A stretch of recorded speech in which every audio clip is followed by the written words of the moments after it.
Elon Musk की satellite internet company Starlink Pakistan में registration के बाद लाइसेंस के हसूल की कोशिशों में मसरूफ है, लेकिन एलोन मस्क को टक्कर देने के लिए चीन की सैटेलाइट इंटरनेट कंपनी ने भी पाकिस्तान में रजिस्ट्रेशन करा ली है। पाक चीन दोस्ती के तनाज़ुर में क्या एलोन मस्क की स्टारलिंक का पाकिस्तान में मुस्तकबिल खतरे में है, या वो चीनी कंपनी को इस खित्ते में मात देने में कामयाब हो जाएगी? इस बात का अंदाजा सबसे पहले लाइसेंस हासिल करने के बाद होगा। दोस्तों, इत्तला के मुताबिक चीन की संघाई स्पेस काम सैटेलाइट टेक्नोलॉजी लिमिटेड कंपनी की security exchange commission of Pakistan में रजिस्ट्रेशन हो चुकी है। चीनी कंपनी ने पाकिस्तानी इंटरनेट सार्फिन के लिए पेशकश दे रखी है कि वो स्टारलिंक कंपनी से कम कीमत पर खिदमत फराहम करेगी। चीन की SSST नामी कंपनी का एक मसला ये है कि वो साल 2025 में इंटरनेट के लिए अपना सैटेलाइट जमीन के मदार में भेजेगी, जबकि एलोन मस्क की कंपनी स्टारलिंक का सैटेलाइट पहले ही जमीन के करीब तरीन मैदार में मौजूद है। चीन की कंपनी का दावा है कि वो 2027 तक पाकिस्तान समेत दुनिया भर को सैटेलाइट इंटरनेट फराहम करने के काबिल हो जाएगी,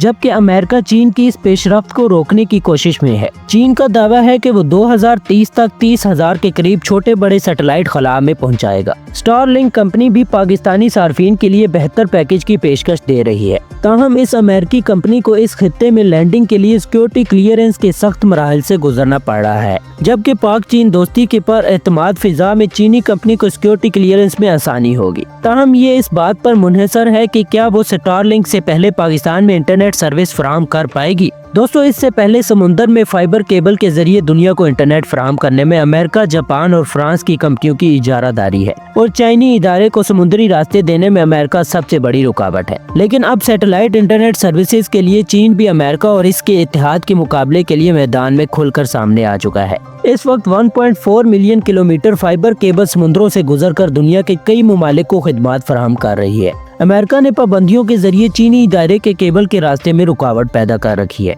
ताहम चीन ने इन ममालिक के साथ इंटरनेट सर्विस जारी रखी, जिनके साथ इनकी कारोबारी ताल्लुकात बेहतर थे। एशिया में जहां बैंडविड्थ की तलब तेजी से बढ़ रही है, चाइना टेलीकॉम, चाइना मोबाइल और चाइना यूनिकॉम इस वक्त कई बड़े केबल प्रोजेक्ट्स को लीड कर रहे हैं। इनमें से 2 चीन, सिंगापुर और जापान से मुंसलिक हैं। अफ्रीका और यूरोप के इर्द गिर्द चीनी इदारे ने ये कारोबार कामयाबी से जारी रखा, जबकि बाकी खित्ते में अमेरिका इनके लिए रुकावट बना रहा। चाइना यूनिकॉम से लाइन में एक बड़ा सरमायाकार था। इसने ब्राजील को कैमरून से जोड़ने वाली 5800 किलोमीटर की केबल बिछाने पर 2020 में काम शुरू किया। आलमी इदारे ने तजवीज़ दी कि बीजिंग के पास दूसरे टूल्स हैं जो वो बैनुल अक़वामी पाबंदियों से बचने के लिए इस्तेमाल कर सकते हैं। अब दुनिया के कई ममालिक को खदशा है कि समुद्र में केबल नेटवर्क के जरिए जासूसी के खतरात बढ़ गए हैं, इसलिए केबल बिछाने वाले इदारे को इजाजत लेने और सिक्योरिटी क्लियरेंस में ताख़ीर का सामना करना पड़ा है। टेक्नोलॉजी की आलमी सतह पर जंग के इस माहौल में पाकिस्तान समेत जनूबी एशिया में एलोन मस्क के इदारे की कंपनियों के बारे में चीन को शदीद खदशात हैं, जबकि पाकिस्तान के साथ चीन की सिक्योरिटी मफादात मुश्तरक हैं। इसलिए जनूबी एशिया के ज्यादा ममालिक इस बात पर मुत्तफिक है कि सैटेलाइट इंटरनेट के लिए चीन ज्यादा काबिल एतमाद है, क्योंकि खला से अमेरिकी कंपनियों को लीडिंग राइट्स देने से सिक्योरिटी और प्राइवेसी को खतरात हमेशा रहेंगे।